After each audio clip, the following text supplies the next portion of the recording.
Okay, it's Sunday afternoon, and today is the 17th of April. So I want to update you on the things that I have used thus far in creating edtech.works.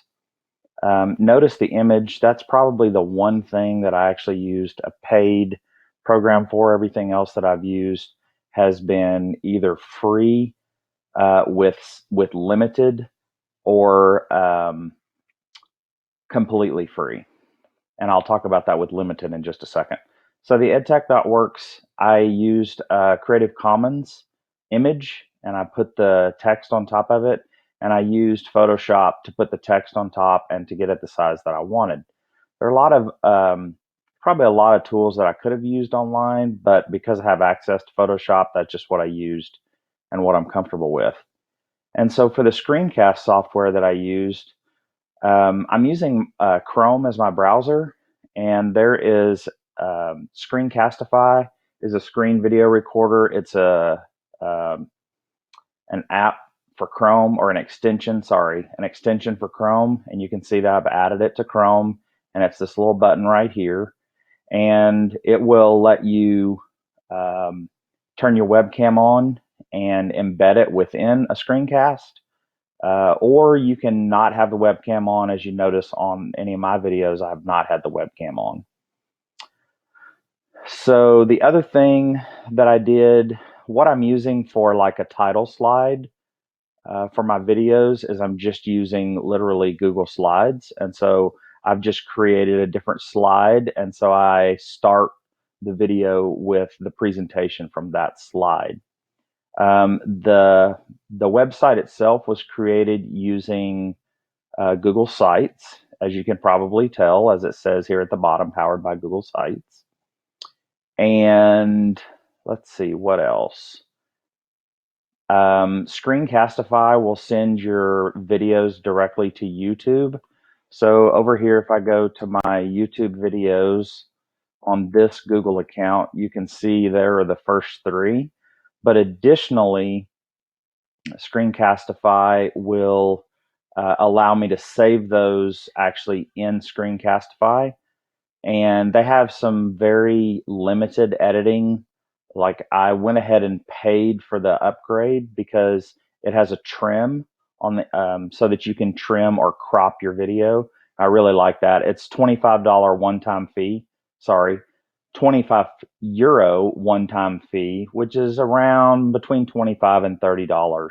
So it's a pretty cheap for a video. As far as I'm concerned, that's reasonably cheap. So if you need some help getting that done, let me know. Maybe we can figure out some kind of scholarship or something. Um, so let's see. I've got a link to an About Me right here. That's a free product. It's kind of a good place to aggregate all of your social media, I think. So I would definitely recommend that. And then the other thing that I did was I did use Google Domains to register the domain of edtech.works. And it's a $12 a year product. So it tells me I've got it for 306 more days. And I have it set up sort of custom where when you go to edtech.works, it actually takes you to my Google site. So notice when I'm on edtech.works, I don't see any edit options up here, even though I'm the owner. I actually have to go through the Google Sites. You notice in my address bar there, it starts with sites.google.com, and I have my edit options and share options and things up here. But if I go over to the edtech.works address, then I don't have those options. So $12 a year for a domain, even if you're doing this for a project, again, $12 a year. So right now I've got $36 on this website, which is pretty cheap, I think. Maybe more like, because of the conversion from dollars to euro, it's probably more like $40. So still pretty cheap, I think, for a website.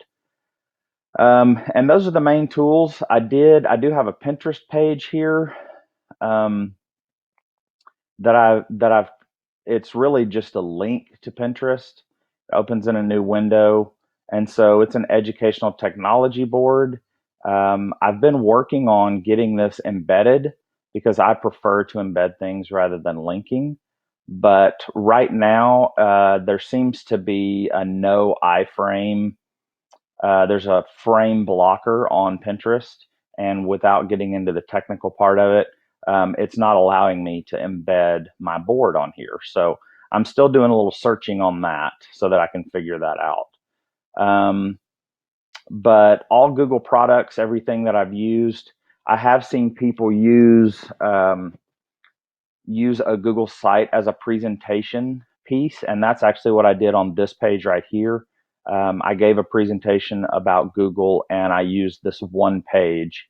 And the nice thing about that is you just give them your web address, and they can navigate to your presentation. And I'm doing air quotes.